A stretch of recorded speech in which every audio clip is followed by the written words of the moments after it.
الحمد للہ رب العالمین والصلاة والسلام علی سید الانبیاء والمرسلین اما بعد فاعوذ باللہ من الشیطان الرجیم بسم اللہ الرحمن الرحیم الصلاة والسلام علیک یا رسول اللہ وعلی آلک واصحابک یا حبیب اللہ الصلاة والسلام علیک یا نبی اللہ وعلی آلک واصحابک یا نور اللہ۔ الحمدللہ عز وجل درس بخاری شریف کا ہمارا پروگرام جاری ہے۔ کل پہلا درس ہمارا ہوا تھا اور پہلی حدیث مبارکہ کی کچھ تشریح توضیح ہمیں سننے کی سعادت حاصل ہوئی تھی۔ آج انشاءاللہ تبارک و تعالی مزید اس حوالے سے دوسری حدیث مبارکہ کا جو کچھ خاکہ میں نے آپ کے سامنے بیان کیا تھا اس کی تشریح اور انشاءاللہ کچھ اور تیسری حدیث مبارکہ کے حوالے سے باتیں سنیں گے۔ پہلے میں یہ عرض کرتا چلوں کہ چونکہ یہ جو بخاری شریف کی ابتدا امام بخاری رحمۃ اللہ تعالی علیہ نے فرمائی ہے وحی کی ابتدا سے، تو وحی کس کو بولتے ہیں؟ ہمارے یہاں عام طور پہ وحی بولا جاتا ہے، عربی زبان میں یہ وحیٌ ہے، تو وحی یہ لفظ ہے اصل، لیکن اردو میں عام طور پہ ہم اس کو وحی بولتے ہیں۔ تو یہ جو وحی ہوتی ہے اس کا جو معنی ہے لغت کے اندر، ڈکشنری کے اندر جب آپ دیکھیں گے عربی لغت میں، تو اس کا معنی آپ کو ملے گا کہ کسی چیز کے بارے میں خفیہ طور پر بتا دینا، یعنی اشارے کے ذریعے خفیہ طور پر آپ کسی چیز کے بارے میں کسی کو خبر دیتے ہیں، کسی کو کچھ بتاتے ہیں، تو ایسی چیز کو لغت کے اندر وحی کہتے ہیں۔ جیسے مثال کے طور پر اشارے کے ذریعے کسی کو کوئی چیز بتانا، اس کو بھی عربی زبان میں وحی بولتے ہیں۔ قرآن پاک میں حضرت سیدنا زکریا علیہ نبینا و علیہ الصلاۃ والسلام کا واقعہ ذکر کیا گیا ہے کہ جب ان کو بہت بڑی عمر کے اندر اولاد کی بشارت ہوئی تو انہوں نے اللہ تبارک و تعالیٰ سے اس کی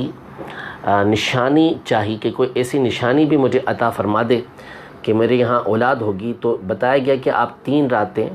یہ کلام نہیں کر سکیں گے۔ تو پھر اس کے بعد آپ فَأَوْحَى إِلَيْهِمْ أَن سَبِّحُوا اپنی قوم کی طرف آئے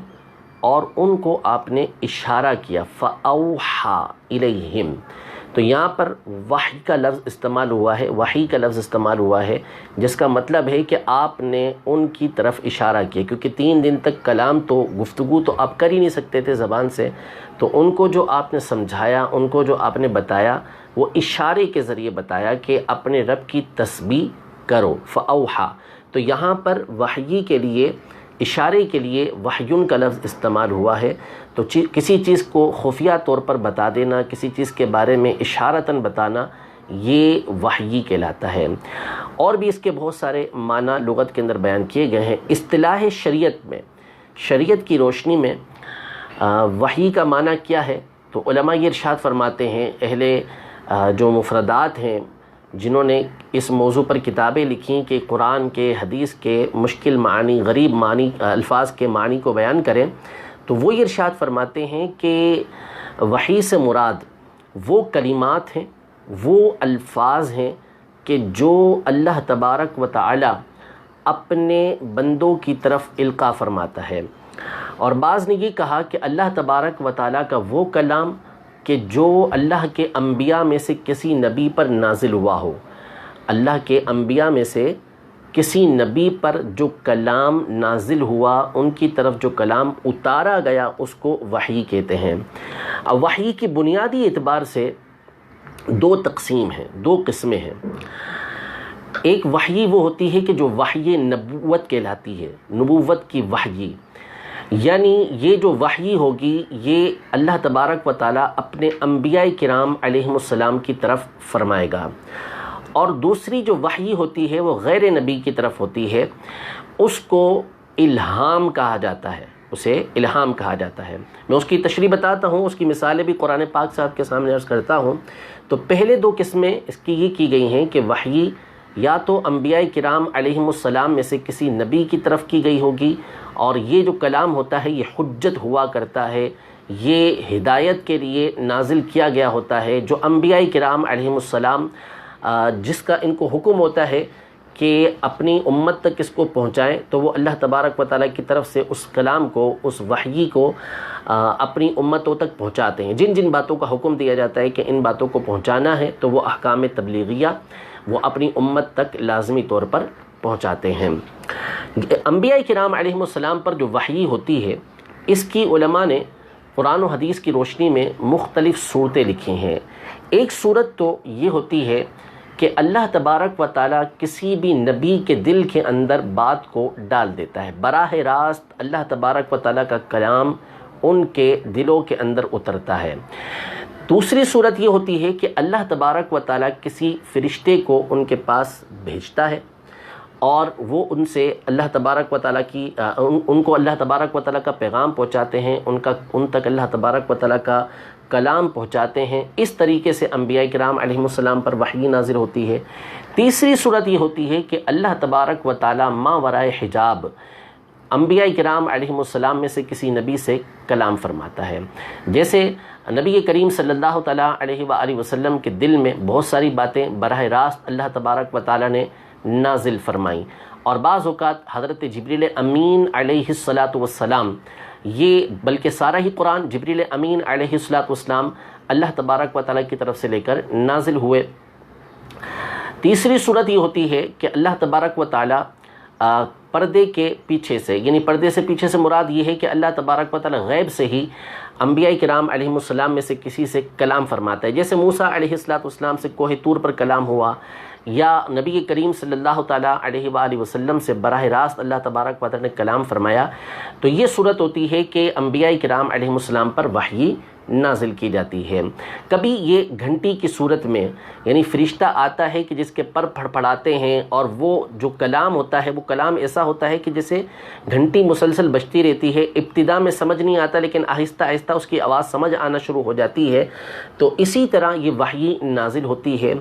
بعض اوقات جو فرشتہ ہوتا ہے وہ اپنی اصلی صورت میں آتا ہے، یعنی کبھی فرشتہ ایسے ہوتا ہے کہ جو انسانی شکل کے اندر آ کے اللہ تبارک و تعالیٰ کا پیغام پہنچاتا ہے، جیسے جبریل امین علیہ السلام اکثر حضرت سیدنا دحیہ کلبی رضی اللہ تعالیٰ عنہ کی صورت میں نبی کریم صلی اللہ علیہ وسلم کی بارگاہ میں حاضر ہوتے، اور کبھی فرشتہ جیسے جبریل امین علیہ السلام یہ اپنی اصلی صورت میں نبی کریم صلی اللہ علیہ وسلم کی بارگاہ میں حاضر ہوئے۔ تو دو مرتبہ جبریل امین علیہ السلام نبی کریم صلی اللہ علیہ وسلم کی بارگاہ میں اپنی اصلی صورت کے اندر حاضر ہوئے، اور یہ اصلی صورت وہ تھی کہ جس کے بارے میں حدیث پاک میں فرمایا کہ ان کے 600 پر تھے، اور ایک ایک پر ایسا تھا کہ جو مشرق و مغرب کو بھر دیتا تھا۔ اچھا، اکثر طور پر یہ ہوتا رہا کہ سیدنا جبریل امین علیہ السلام یہ نبی کریم صلی اللہ تعالیٰ علیہ وآلہ وسلم پر وحی لے کر آتے تھے، اور ابتدا کے اندر 3 سال کے بارے میں علماء نے لکھا۔ امام عامر شابی رحمۃ اللہ تعالیٰ علیہ فرماتے ہیں کہ 3 سال تک اللہ تبارک و تعالیٰ کا پیغام حضرت سیدنا میکائیل علیہ السلام لے کر بارگاہ رسالت میں حاضر ہوتے رہے، لیکن حضرت میکائیل علیہ السلام کا یا کسی اور فرشتے کا پیغام نبی کریم صلی اللہ تعالیٰ علیہ وسلم تک لانا یہ قرآن مجید فرقان حمید کے علاوہ ہے، یعنی حضور علیہ السلام پر جو وحی نازل ہوتی تھی وہ یا تو قرآن کی وحی نازل ہوتی تھی، یا قرآن کے علاوہ دیگر باتوں کی وحی اللہ تبارک و تعالیٰ کی طرف سے آتی تھی۔ تو قرآن کے علاوہ جو دیگر وحی ہے وہ تو حضرت میکائیل علیہ السلام 3 سال تک لے کر آتے رہے، لیکن قرآن مجید فرقان حمید پورے کا پورا مکمل حضرت سیدنا جبریل امین علیہ السلام اللہ تبارک و تعالیٰ کی بارگاہ سے نبی کریم صلی اللہ علیہ وسلم پر نازل کرتے رہے، لے کر آتے رہے۔ قرآن پاک میں اللہ تبارک و تعالیٰ ارشاد فرماتا ہے نزل بہ روح الامین، کہ یہ جو قرآن ہے یہ روح الامین لے کر نازل ہوئے ہیں۔ تو انبیاء کرام علیہ السلام پر جو اللہ تبارک و تعالیٰ کی طرف سے وحی آتی ہے یہ وحی نبوت کہلاتی ہے، اور اس کی مختلف قسمیں میں نے آپ کے سامنے بیان کی کہ کبھی تو براہ راست دل کے اندر بات ڈال دی جاتی ہے، کبھی فرشتہ انسانی صورت اختیار کرتا ہے اور وہ اللہ تبارک و تعالیٰ کا پیغام پہنچاتا ہے، کبھی فرشتہ اصل صورت میں اللہ تبارک و تعالیٰ کا پیغام نبی کریم صلی اللہ تعالیٰ علیہ وسلم تک پہنچاتا، کبھی اللہ تبارک و تعالیٰ سے براہ راست نبی کریم صلی اللہ علیہ وسلم کی گفتگو ہوئی، موسیٰ علیہ السلام کی گفتگو ہوئی، کلام ہوا، اور کبھی جو ہے کوئی اور فرشتہ جبریل امین علیہ السلام کے علاوہ یہ نبی کریم صلی اللہ علیہ وسلم کی بارگاہ میں حاضر ہوا۔ انبیاء کرام علیہ السلام کے علاوہ جب کسی اور کی طرف وحی کی نسبت ہوگی تو اس کا معنی ہوتا ہے الہام کا، اور انبیاء کرام علیہم السلام پر جو وحی نازل ہوتی ہے وہ تو قطعی ہوتی ہے، اس کے اندر کسی طرح کا کوئی شبہ ہوتا ہی نہیں ہے، یعنی اس کے اندر کسی طرح کی کوئی خرابی ہو سکے یا شیطان اپنا اثر ڈال سکے، ایسا نہیں ہو سکتا۔ اولیاء پر، دیگر لوگوں پر اس طرح کی جو باتیں آتی ہیں دلوں کے اندر، اس کو الہام بولتے ہیں، اور اس کے اندر جو ہے وہ غلطی واقع ہو سکتی ہے سمجھنے کے اندر، اور وہ حجت بھی نہیں بنتا، ہر ایک کے لیے یہ بات حجت قرار نہیں پاتی۔ جس طرح نبی علیہ الصلوۃ والسلام پر کوئی چیز نازل ہوتی ہے تو وہ حجت ہوتی ہے، وہ دلیل ہوتی ہے، لیکن الہام کو ہر ایک کے لیے دلیل نہیں بنایا جا سکتا۔ قرآن پاک میں اللہ تبارک و تعالیٰ نے موسیٰ علیہ الصلوۃ والسلام کی والدہ کے لیے ان کے اوپر جو ان کے دل کے اندر جو بات ڈالی گئی تھی اس کے لیے وحی کا لفظ استعمال کیا ہے۔ چنانچہ ارشاد فرمایا وَأَوْحَيْنَا إِلَىٰ أُمِّ مُوسَىٰ، کہ ہم نے موسیٰ علیہ الصلوۃ والسلام کی والدہ کی طرف وحی کی، یعنی ان کے دل کے اندر بات ڈالی، القاء کیا، الہام کیا۔ شہد مکھیوں کے بارے میں فرمایا وَأَوْحَىٰ رَبُّكَ إِلَى النَّحْلِ أَنِ اتَّخِذِي مِنَ الْجِبَالِ بُيُوتًا، کہ ہم نے شہد مکھیوں کی طرف یہ بات وحی کی، یعنی ان کو یہ بات سمجھائی، ان کو یہ بات القاء کی کہ وہ پہاڑوں کے اندر اپنے گھر بنائیں، درختوں میں اپنے گھر بنائیں، یہ بات ان کے دل کے اندر ڈالی گئی۔ تو قرآن مجید مختلف مقامات پر جو اس طرح کے الفاظ غیر نبی کے لیے استعمال ہوئے ہیں، اس کا مطلب ہوتا ہے القاء کرنا، ان کے دل میں اس بات کا الہام کرنا۔ حضرت سیدہ عائشہ صدیقہ رضی اللہ تعالی عنہا کی حدیث مبارکہ کہ حضرت حارث بن ہشام رضی اللہ تعالی عنہ، انہوں نے نبی کریم صلی اللہ تعالی علیہ وآلہ وسلم سے استفسار کیا کہ کیف یأتیک الوحی، یا رسول اللہ صلی اللہ تعالی علیہ وسلم آپ پر وحی کیسے آتی ہے؟ تو حضور اکرم صلی اللہ تعالی علیہ وآلہ وسلم نے ارشاد فرمایا احیانا یأتینی مثل صلصلۃ الجرس وهو اشدہ علی فیفصم عنی وقد وعیت عنہ ما قال، کہ کبھی کبھی تو ایسا ہوتا ہے کہ گھنٹی کی آواز کی طرح یہ وحی آتی ہے اور یہ مجھ پر بڑی سخت ہوتی ہے، پھر یہ کیفیت مجھ سے دور ہوتی ہے اور میں اس کو یاد کر چکا ہوتا ہوں۔ یعنی فرشتہ جب یہ وحی لے کر آتا ہے تو اس کے پروں کی پھڑپڑاہٹ اور اس کی جو کلام کی حیت ہوتی ہے وہ ایسے ہوتی ہے کہ جیسا کہ گھنٹی کی آواز ہو جو مسلسل آتی رہتی ہے، تو یہ وحی مسلسل آتی رہتی ہے، اور جب وہ کیفیت مجھ سے دور ہوتی ہے تو جو کچھ اس میں بیان کیا گیا ہوتا ہے وہ سارا کا سارا میں یاد کر چکا ہوتا ہوں۔ اس کے بارے میں فرمایا کہ یہ مجھ پر بہت سخت ہوتی ہے، اور دوسری یہ فرمایا کہ وَأَحْيَانًا يَتَمَثَّلُ لِيَ الْمَلَكُ رَجُلًا فَيُكَلِّمُنِي فَأَعِي مَا يَقُولُ، یعنی اور بعض اوقات ایسا ہوتا ہے کہ فرشتہ انسانی صورت اختیار کرتا ہے، مجھ سے گفتگو کرتا ہے اور میں اس کو یاد کر لیتا ہوں، یعنی جب بات پوری ہوتی ہے تو مجھے وہ وحی یاد ہو کی ہوتی ہے۔ پہلی والی صورت کے بارے میں فرمایا کہ یہ مجھ پر سخت ہوتی ہے، گراں گزرتی ہے۔ اگلا حصہ جو سیدہ عائشہ رضی اللہ تعالی عنہا کا ہے، آپ نے ارشاد فرمایا کہ سخت سردی کے موسم میں حضور اکرم صلی اللہ تعالی علیہ وآلہ وسلم پر وحی نازل ہوتی اور آپ علیہ الصلوۃ والسلام کی مبارک پیشانی سے پسینہ کثرت کے ساتھ بہہ رہا ہوتا تھا۔ وحی کی جو یہ کیفیت ہوا کرتی تھی یہ سخت ہوا کرتی تھی۔ وجہ یہ ہے کہ اس میں نبی کریم صلی اللہ تعالیٰ علیہ وآلہ وسلم ملکوتی کیفیت کے اندر ہوا کرتے تھے، یعنی آپ جو بشری کیفیت ہوتی تھی، انسانی کیفیت ہوتی تھی، انسانی حالت ہوتی تھی، اس سے ملکوتی کیفیت کے اندر جایا کرتے تھے، ملائکہ والی حالت کے اندر جایا کرتے تھے، اور وہاں آپ اس وحی کو سنتے تھے تو یہ بات آپ کے اوپر سخت ہوتی تھی۔ یہ یاد رکھیے گا، اگلی حدیث مبارکہ بھی آ رہی ہے، اس میں مزید اس حوالے سے گفتگو کروں گا کہ وحی جب نبی کریم صلی اللہ تعالیٰ علیہ وآلہ وسلم پر نازل ہوتی تھی تو اس کا بوجھ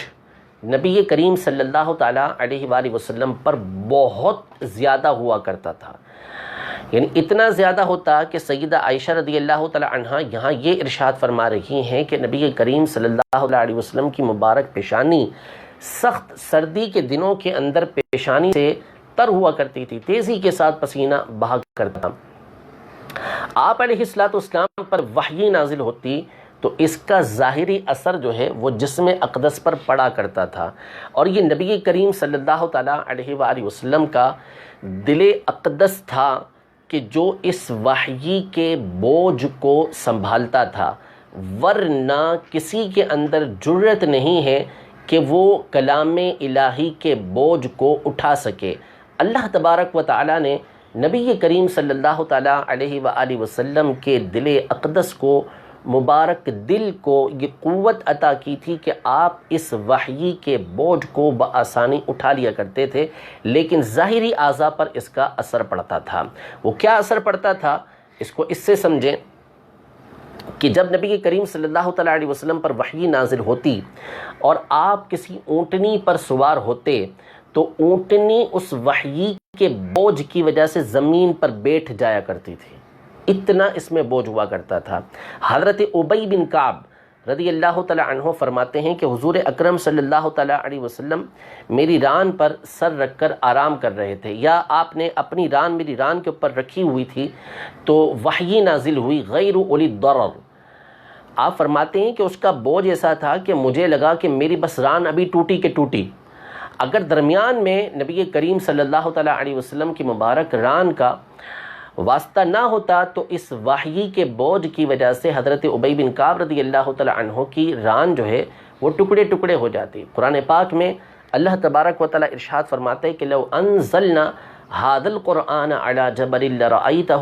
خاشعا متصدعا من خشیۃ اللہ، کہ اگر یہ قرآن ہم کسی پہاڑ پر اتارتے تو آپ دیکھتے کہ وہ پہاڑ اللہ تبارک و تعالیٰ کے خوف کی وجہ سے ریزہ ریزہ ہو جاتا، یعنی اس کے اندر ایسا بوجھ ہے کہ اس کی حیت کی وجہ، اس کی ہیبت کی وجہ سے پہاڑ بھی ریزہ ریزہ ٹکڑے ٹکڑے ہو جاتا۔ تیسری حدیث مبارکہ بخاری شریف کی، یہ بھی حضرت سیدہ عائشہ صدیقہ رضی اللہ تعالیٰ عنہا سے مروی ہے۔ اس میں آپ یہ بیان کرتی ہیں کہ نبی کریم صلی اللہ تعالیٰ علیہ وآلہ وسلم پر وحی کی ابتدا کیسے ہوئی۔ ابتدا ایسے ہوئی کہ پہلے تو غار حرا کا معاملہ ہے، لیکن اس سے پہلے نبی کریم صلی اللہ تعالیٰ علیہ وآلہ وسلم کو سچے خواب دکھائے جاتے تھے۔ آپ جو بھی خواب دیکھتے تو صبح اس کی تعبیر بالکل روشن ہو کر آپ کے سامنے ہوتی، یعنی جو خواب ہوتا وہ بالکل سچا اور واضح ہوتا، اور اس کی تعبیر جو ہوتی تھی وہ بالکل روشن ہوا کرتی تھی، جو دیکھتے ویسا ہی واقع ہوا کرتا تھا۔ تقریباً 6 ماہ تک یہ سلسلہ چلتا رہا، سچے خواب آتے رہے، اس کی تعبیر بالکل صبح کی روشنی کی طرح آپ کے سامنے ہوا کرتی تھی۔ پھر اس کے بعد نبی کریم صلی اللہ تعالیٰ علیہ وآلہ وسلم کے دل مبارک کے اندر خلوت نشینی کی محبت ڈال دی گئی، یعنی آپ کو اس بات کا شوق ہو گیا، آپ کے دل کے اندر یہ محبت پیدا ہوئی کہ میں خلوت نشینی، تنہائی کو اختیار کروں۔ تو آپ صلی اللہ تعالیٰ علیہ وآلہ وسلم غار حرا میں تشریف لے جایا کرتے تھے، اور وہاں پر آپ اللہ تبارک و تعالیٰ کی عبادت کیا کرتے تھے، اور ساتھ ہی ساتھ سامان لے کے جایا کرتے تھے گزر اوقات کا، وہاں جو آپ نے دن گزارنے ہوتے تھے۔ پھر جب وہ سامان تمام ہو جاتا، پورا ہو جاتا، تو پھر دوبارہ حضرت سیدہ خدیجہ رضی اللہ تعالیٰ عنہا کے گھر تشریف لاتے، اور اسی طرح سامان وغیرہ اختیار فرماتے، اور دوبارہ غار حرا میں جا کر اللہ تبارک و تعالیٰ کی عبادت کیا کرتے تھے۔ غار حرا میں نبی کریم صلی اللہ تعالیٰ علیہ وآلہ وسلم کے جانے کی حکمت کیا ہے؟ یعنی آپ کے دل کے اندر جب یہ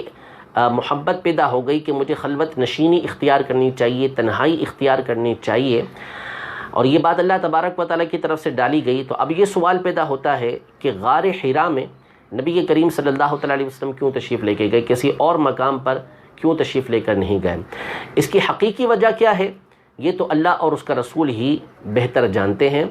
البتہ علماء نے یہاں پر بعض حکمتیں بیان کی ہیں کہ جس وقت نبی کریم صلی اللہ تعالیٰ علیہ وآلہ وسلم غار حرا میں عبادت کرتے تھے تو یہ وہ مقام تھا غار کا، تنہائی کا، کہ جہاں سے کعبۃ اللہ المشرفہ نبی کریم صلی اللہ تعالیٰ علیہ وآلہ وسلم کے سامنے ہوا کرتا تھا۔ تو آپ علیہ السلام اللہ کی عبادت کیا کرتے تھے، اور ساتھ ہی ساتھ کعبۃ اللہ المشرفہ کو بھی دیکھا کرتے تھے، اس کو مشرف فرمایا کرتے تھے۔ جبکہ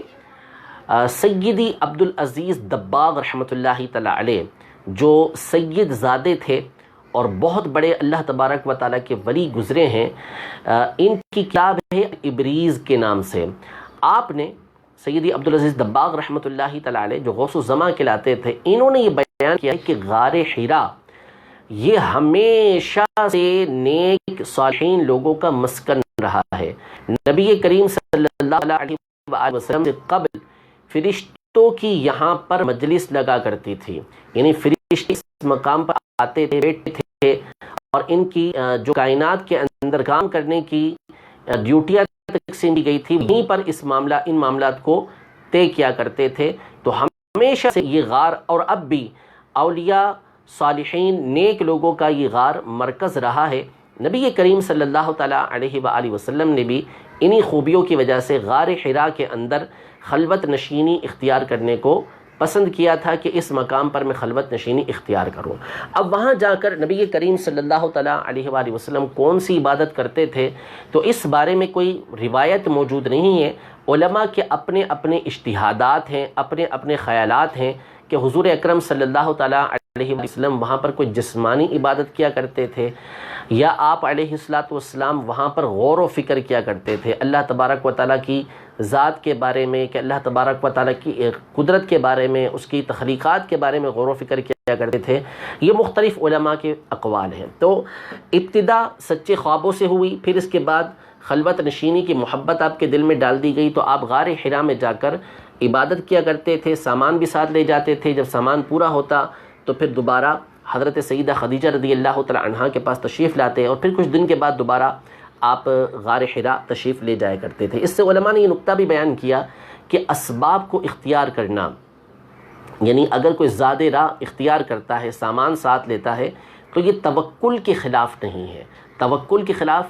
اس صورت میں ہو جب کہ سامان کو، زیادہ راہ کو بندہ حقیقی مسبب سمجھ لے، حقیقی، اور انہی کے اوپر بندہ یہ سمجھ لے کہ ان کے بغیر گزاری نہیں ہے، اللہ تعالیٰ کی طرف اس کی نظر نہ ہو، تو یہ توکل کے خلاف ہے۔ سامان وغیرہ ساتھ لے لینا، زیادہ اختیار کر لینا، یہ توکل کے خلاف نہیں ہے۔ حضور اکرم صلی اللہ تعالیٰ علیہ وآلہ وسلم غار حرا میں اسی طرح عبادت کرتے رہے، یہاں تک کہ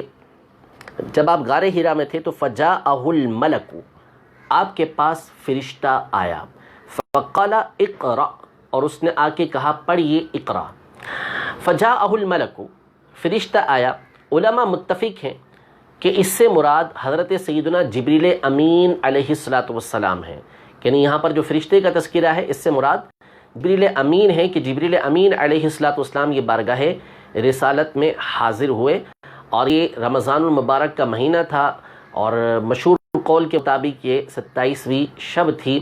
جس میں جبریل امین علیہ السلام نبی کریم صلی اللہ علیہ وسلم کی بارگاہ میں حاضر ہوتے ہیں۔ آ کے عرض کرتے ہیں کہ اقرا، پڑھیے۔ تو نبی کریم صلی اللہ تعالیٰ علیہ وسلم نے فرمایا ما انا بقارئ، میں پڑھنے والا نہیں ہوں۔ اللہ تبارک و تعالی ہمارے علماء اہل سنت کو سلامت رکھے۔ ہمارے جو محققین ہیں علماء، انہوں نے ہر مقام پر ہماری رہنمائی کی ہے۔ جبریل امین علیہ السلام بارگاہ رسالت میں حاضر ہوتے ہیں اور آ کے کہتے ہیں کہ اقرا، پڑھیے۔ نبی کریم صلی اللہ تعالیٰ علیہ وآلہ وسلم فرماتے ما انا بقارئ، میں پڑھنے والا نہیں ہوں۔ اب یہاں پہ چند باتیں ہیں، توجہ کے ساتھ سماعت فرمائیے۔ بعض لوگوں نے اس کا ترجمہ کیا ما انا بقارئ کا کہ مجھے پڑھنا نہیں آتا، میں پڑھ نہیں سکتا۔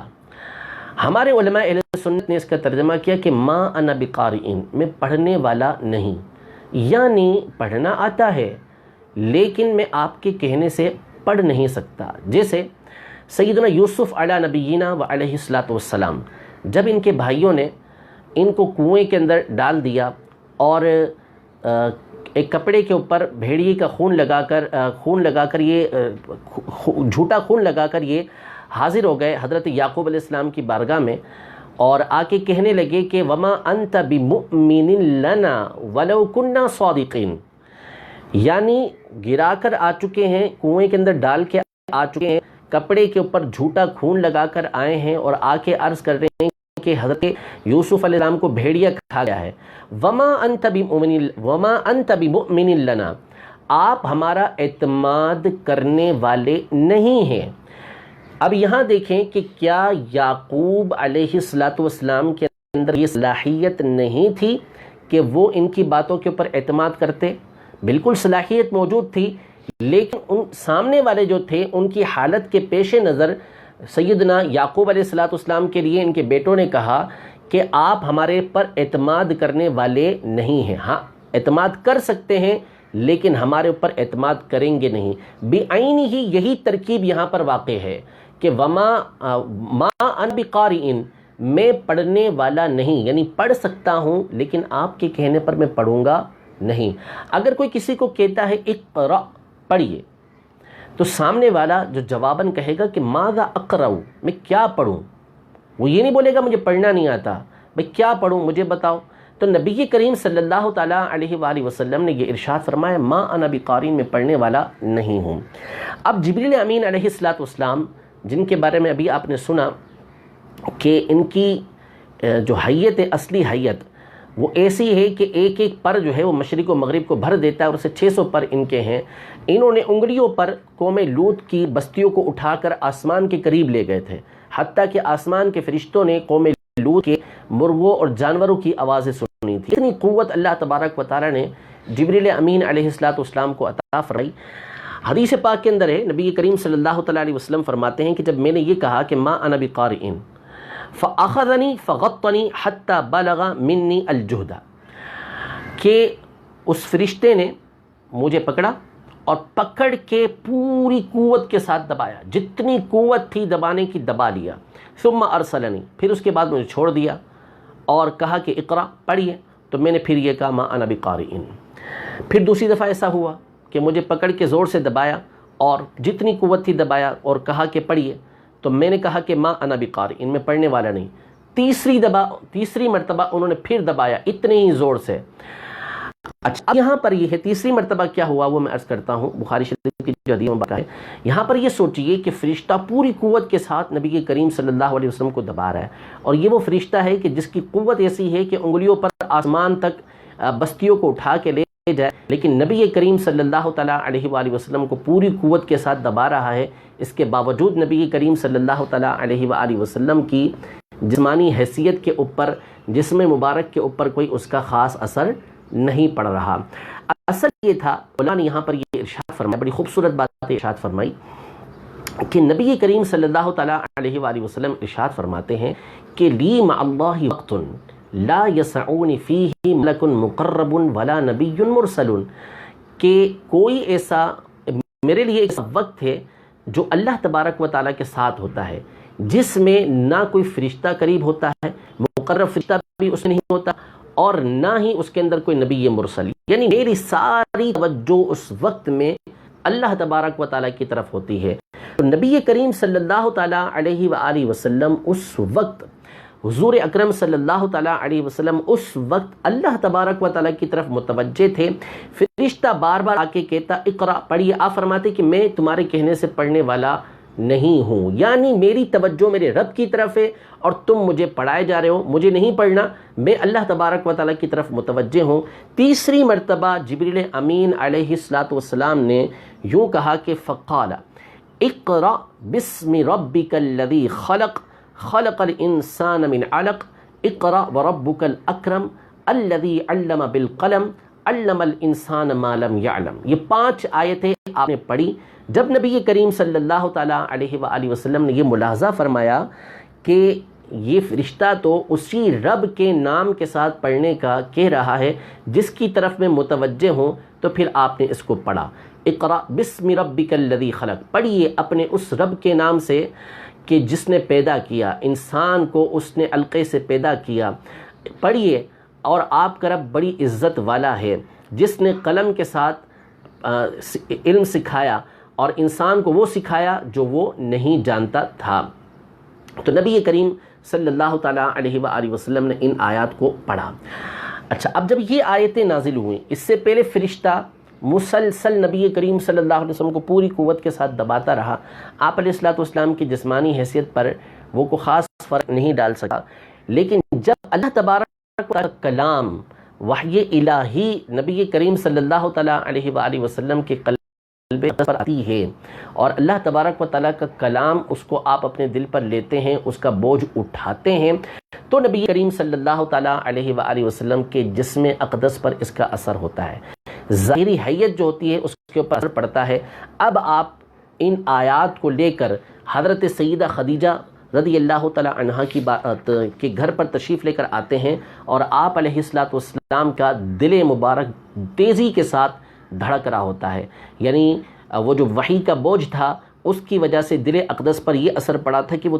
تیزی کے ساتھ دھڑک رہا تھا۔ اور اگلا حصہ جو آخر کے اندر آتا ہے اس میں یہ ہے کہ دونوں کندھوں کے درمیان جو گوشت کا حصہ ہوتا ہے جس کو بوادر بولتے ہیں، یہ حصہ نبی کریم صلی اللہ علیہ وسلم کا پھڑک رہا تھا۔ یعنی جب بندہ بہت خوف کی کیفیت کے اندر ہو اور کیفیت ایسی ہو کہ اس کو ایک نئی چیز حاصل ہوئی ہو، تو اس وقت جو حالت ہوتی ہے اس طرح کی کیفیت نبی کریم صلی اللہ علیہ وسلم کی تھی کہ دل اقدس یا گوشت مبارک کا حصہ جو ہے وہ تیزی کے ساتھ دھڑک اور پھڑک رہا تھا۔ تو آپ حضرت سیدہ خدیجہ رضی اللہ تعالی عنہا کے گھر پہ تشریف لے کر آئے اور فرمایا زملونی زملونی، مجھے چادر اڑا دو، مجھے چادر اڑا دو۔ تو گھر والے جو تھے انہوں نے چادر اڑائی، یہاں تک کہ جو کیفیت تھی خوف کی وہ آپ سے جاتی رہی۔ پھر اس کے بعد آپ نے، یعنی اب یہ پہلی وحی نبی کریم صلی اللہ علیہ وسلم پر نازل ہو گئی۔ وحی کی ابتدا کیسے ہوئی؟ پہلے تو سچے خواب آتے رہے، اگرچہ کہ وہ اس انداز کی وحی نہیں تھی، لے کر گئے وہاں عبادت کرتے تھے، فرشتہ آیا اور یہ پہلی وحی نبی کریم صلی اللہ تعالیٰ علیہ وسلم پر نازل ہوئی، اقرأ بسم ربک الذی خلق۔ اب آپ اپنے گھر پہ تشریف لے کر آتے ہیں، اس وحی کا بوجھ آپ کے اوپر ہوتا ہے، پہلی دفعہ یہ معاملہ آپ کے ساتھ پیش آیا ہوتا ہے، تو آپ حضرت خدیجہ رضی اللہ تعالی عنہا کو ساری بات بتاتے ہیں، اور اس کے بعد آپ ارشاد فرماتے ہیں کہ لقد خشیت علی نفسی، مجھے تو اپنی جان کا خوف ہو گیا تھا کہ ایسا بوجھ اٹھانا، اور دوسرا یہ کہ اب یہ باتیں میں اپنی قوم کی طرف پہنچاؤں گا تو میری قوم میری تکذیب کرے گی، مجھے جھٹلائے گی، تو میں اس بوجھ کو اٹھاؤں گا، اس بات کا مجھے خوف پیدا ہوا۔ تو سیدہ خدیجہ رضی اللہ تعالی عنہا نے یہاں پر نبی کریم صلی اللہ تعالیٰ علیہ وآلہ وسلم کی مبارک سیرت کو بیان کیا۔ ابھی سیدہ خدیجہ رضی اللہ تعالیٰ عنہا نبی کریم صلی اللہ تعالیٰ علیہ وآلہ وسلم پر ایمان لے کر نہیں آئیں، کیونکہ ابھی تو حضور علیہ الصلوۃ والسلام نے ان کو ایمان کی دعوت دی ہی نہیں، یا اگر وہ اس وقت ایمان لے کر آ بھی چکی تھیں تو اب گفتگو دیکھیے کہ نبی کریم صلی اللہ تعالیٰ علیہ وآلہ وسلم کی مبارک سیرت کو حضرت سیدہ خدیجہ رضی اللہ عنہا کس انداز میں بیان کرتی ہیں۔ آپ فرماتی ہیں کہ آپ صلی اللہ تعالیٰ علیہ وآلہ وسلم وہ ہیں، کل ہرگز ایسا نہیں ہوگا کہ آپ اس بوجھ کو نہ اٹھا سکیں اور آپ اس سے پریشان ہوں، ایسا ہرگز نہیں ہوگا۔ واللہ ما یخزیک اللہ ابدا، اللہ تبارک و تعالیٰ کبھی بھی آپ کو رسوا نہیں کرے گا۔ یعنی اگر نعوذ باللہ آپ اس بوجھ کو نہ اٹھا سکیں، اس منصب کو آپ نہ اٹھا سکیں تو یہ تو رسوائی ہے، اور اللہ تبارک و تعالیٰ کبھی بھی آپ کو رسوا نہیں کرے گا۔ آپ کو تو عزت ہی اللہ تبارک و تعالیٰ نے عطا فرمائی ہے اور عزت ہی عطا فرمائے گا۔ وجہ کیا ہے؟ حضور علیہ الصلوۃ والسلام کی مبارک سیرت بیان کرتی ہیں، فرماتی ہیں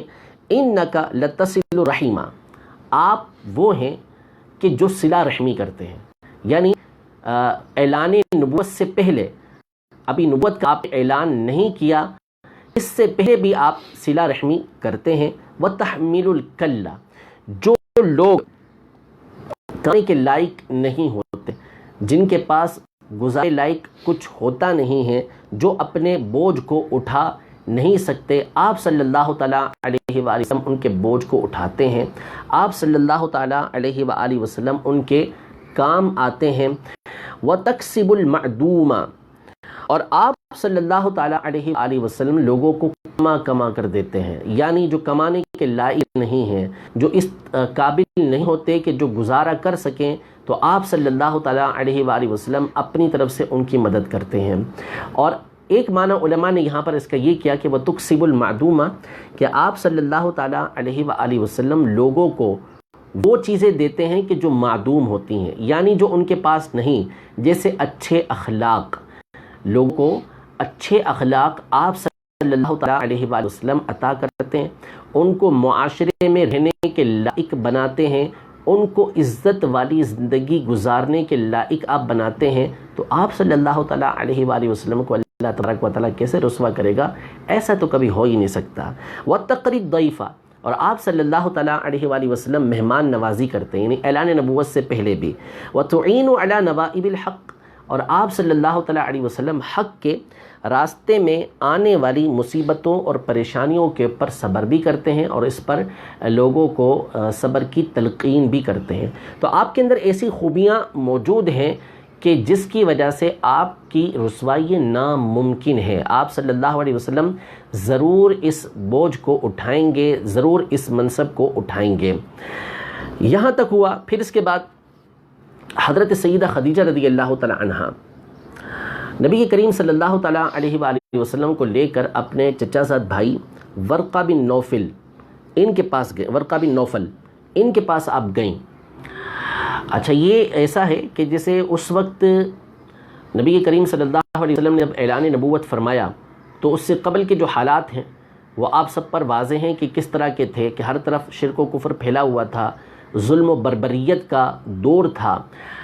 لیکن اس زمانے میں جو نبی کریم صلی اللہ علیہ وسلم کا کردار تھا وہ تو ویسے ہی بے مثال تھا، لیکن اس وقت بھی کچھ ایسے افراد موجود تھے کہ جو ان چیزوں کو برا جانتے تھے، بت پرستی کو وہ غلط سمجھتے تھے، اور یہ جو ظلم و ستم ہوا کرتا تھا اس کو یہ برا سمجھتے تھے، اور یہ حق کی تلاش کے لیے عرب سے نکلے تھے۔ اور ان میں سے بعض وہ تھے جنہوں نے اس وقت کی جو نصرانیت تھی، عیسائیت تھی، اس کو قبول کیا تھا۔ یعنی نبی کریم صلی اللہ تعالیٰ علیہ وسلم کے اعلان نبوت سے پہلے وہ راہب کہ جو عیسیٰ علیہ السلام کے طریقہ کار پر تھے، ان کی لائی ہوئی دعوت کے مطابق تھے، تو وہ اپنی جگہ ٹھیک تھے، اس لیے کہ اس وقت تک حضرت عیسیٰ علیہ السلام کی دعوت کا دور تھا۔ جب نبی کریم صلی اللہ علیہ وسلم اعلان نبوت فرما دیں تو پھر اس کے بعد ہر ایک پر لازم تھا کہ اس نے نبی کریم صلی اللہ تعالیٰ علیہ وآلہ وسلم پر ایمان لے کر آنا ہے۔ تو یہ حضرات نکلے تھے، اور انہوں نے، ان میں سے بعض نے عیسیٰ علیہ السلام کی قوم کے جو راہب تھے اس زمانے کے، ان کے ہاتھوں پر عیسائیت کو قبول کر لیا تھا، اور وہ اللہ تبارک و تعالیٰ کو واحد مانتے تھے، عیسیٰ علیہ السلام کو اللہ کا نبی مانا کرتے تھے۔ تو انہی میں سے ایک شخصیت تھی ورقہ بن نوفل رضی اللہ تعالیٰ عنہ کی، کہ انہوں نے ایسا ہی کیا تھا کہ اس زمانے کے اندر جب کہ ابھی نبی کریم صلی اللہ علیہ وسلم نے اعلان نبوت نہیں فرمایا تھا، انہوں نے نصرانیت کو اختیار کر لیا تھا۔ اب یہ سریانی زبان کو بھی جانتے تھے اور عبرانی زبان کو بھی جانا کرتے تھے، سریانی زبان، عبرانی زبان۔ تو یہ تھے عربی، تو عربی زبان بھی جانتے تھے۔ انجیل کے ایک قول کے مطابق سریانی زبان میں ہے، تو یہ انجیل کو لکھا کرتے تھے، سریانی سے عربی کے اندر اس کو نقل کر دیا کرتے تھے۔ اور یہ بہرحال اس زمانے کے ایک عالم تھے اور ایک فاضل شخص سمجھے جاتے تھے، اور بہت بڑی ان کی عمر ہو چکی تھی، نابینا ہو چکے تھے۔ تو حضرت سیدہ خدیجہ رضی اللہ تعالی عنہا اپنے چچا زاد بھائی ورقہ بن نوفل کے پاس نبی کریم صلی اللہ تعالیٰ علیہ وآلہ وسلم کو لے کر آئیں، اور پھر کہا کہ آپ اپنے بھتیجے کی، یعنی نبی کریم صلی اللہ علیہ وسلم کی بات سماعت کیجیے۔ بھتیجا کہا گیا یہاں پر نبی کریم صلی اللہ علیہ وسلم کو حضرت ورقہ بن نوفل کا، تو اس کی وجہ یہ ہے کہ یا تو یہ اس بنیاد پر کہ ورقہ بن نوفل رضی اللہ تعالیٰ عنہ کی عمر بڑی تھی تو اس اعتبار سے آپ کو چچا کہا گیا، یا اس اعتبار سے کہ رشتے میں یہ نبی کریم صلی اللہ تعالیٰ علیہ وآلہ وسلم کے چچا بنتے تھے، تو اس لیے حضرت خدیجہ رضی اللہ تعالیٰ عنہا نے کہا کہ اپنے بھتیجے کی بات سنیے۔ نبی کریم صلی اللہ تعالیٰ علیہ وسلم سے انہوں نے پوچھا کہ یا ابن اخی ماذا ترى، اے میرے بھتیجے آپ نے کیا دیکھا؟ تو نبی کریم صلی اللہ تعالیٰ علیہ وآلہ وسلم نے ساری بات ان کو بیان کی، تو وہ سمجھ گئے، کیونکہ انہوں نے کتابیں پڑھ رکھی تھیں، انجیل کو اور توریت وغیرہ کا مطالعہ کیا ہوا تھا، اور اس زمانے کے جو درست راہب تھے ان سے ان کا تعلق تھا، ان کی صحبت میں ہی بیٹھے تھے، تو سمجھ گئے کہ یہ آخری نبی ہیں جو تشریف لے کر آ گئے ہیں۔ تو انہوں نے بیان کیا یہ جو فرشتہ تمہارے پاس آیا تھا، ھذا الناموس الذی نزل اللہ علی موسیٰ، یہ تو وہی فرشتہ ہے کہ جس کو اللہ تبارک و تعالیٰ نے موسیٰ علیہ السلام پر نازل کیا تھا، اور ایک روایت کے اندر ہے کہ جس کو عیسیٰ علیہ السلام پر نازل کیا تھا، یعنی یہ تو جبریل امین ہیں جو آپ کے پاس آئے ہیں۔ پھر اس کے بعد حضرت ورقہ بن نوفل رضی اللہ تعالیٰ عنہ نے یہ عرض کی نبی کریم صلی اللہ تعالیٰ علیہ وسلم کی بارگاہ میں کہ یا لیتنی فیہا جذعن یا لیتنی اکون حیا اذ یخرجک قومک، کاش کہ جس وقت آپ کی قوم آپ کو نکلنے پر مجبور کرے گی، مکے سے جانے پر مجبور کرے گی، آپ کو ستائے گی، اس وقت میں کوئی نوجوان ہوتا، کاش اس وقت میں زندہ ہوں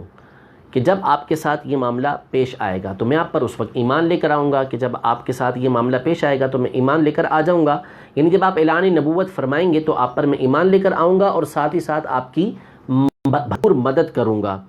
تو نبی کریم صلی اللہ تعالیٰ علیہ وآلہ وسلم نے فرمایا کہ کیا میری قوم مجھے نکال دے گی، او مخرجیہم، کیا وہ مجھ کو یہاں سے نکالنے والے ہیں، یعنی مجبور کر دیں گے جانے پر؟